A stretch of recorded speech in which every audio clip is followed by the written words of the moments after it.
Sa palad ng maralit ay iniluwal ang isang binhi. Sa latman sa yamay buo pa rin ang mga ngiti. Sa bawat araw na nasisilay ay may kasabay na pagbubunyi, kasama ang mahabaging langit sa tuwing magpupunyagi.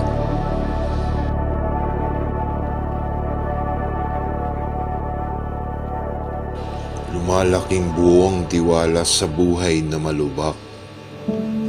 Bawat hakbang nadadapat napuputol ang tsinelas. Ngunit bumabangot na tamong sugat ay tagling pinapagbag.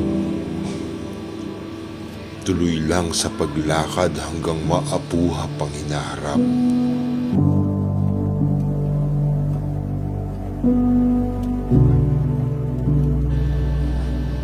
Kasama sa paglalakbay ang talas ng pag-iisip.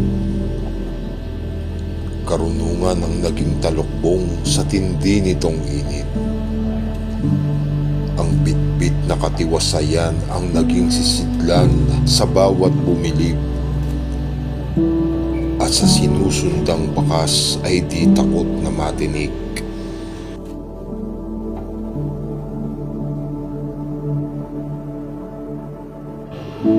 Malayo na ang narating sa mga kalyong napupudpud. Ngunit hindi pa abot tanaw ang hinahanap na tugatog. Kaya't walang oras na bibilangin sa pursigidong makaraos. Nasa mga paat naging sapatos ang utang na loob.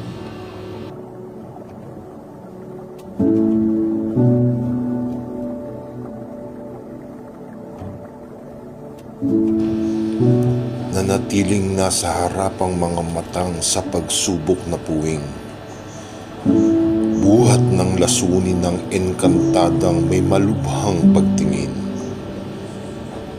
Pilit iniligaw upang tuluyang mahulog sa mapang-akit na bangin. Mabutit nagising ang tulad mong tapat sa gustong marating.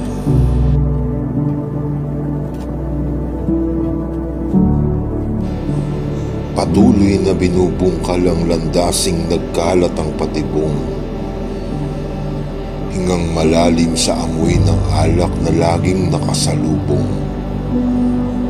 Nagbibingi-bingihan itong tainga sa tilaok ng mga panabong, na para bang may sipon na di kayang nanghapin ang inaalok nilang lason.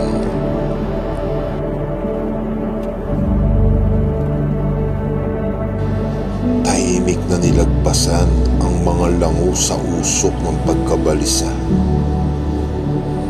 Pigit matang binabaybay ang magulot masikip na iskinita.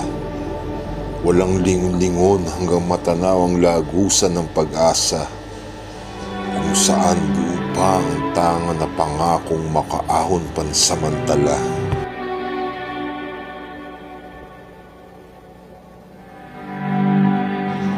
Ngayoy di na mabubura ang mga kalyo sa paa at kamay. Nakaukit na sa medalya ang bakas nitong maaliwalas na kulay. Ang kaliskis sa kalangitay timon sa pusong bughaw.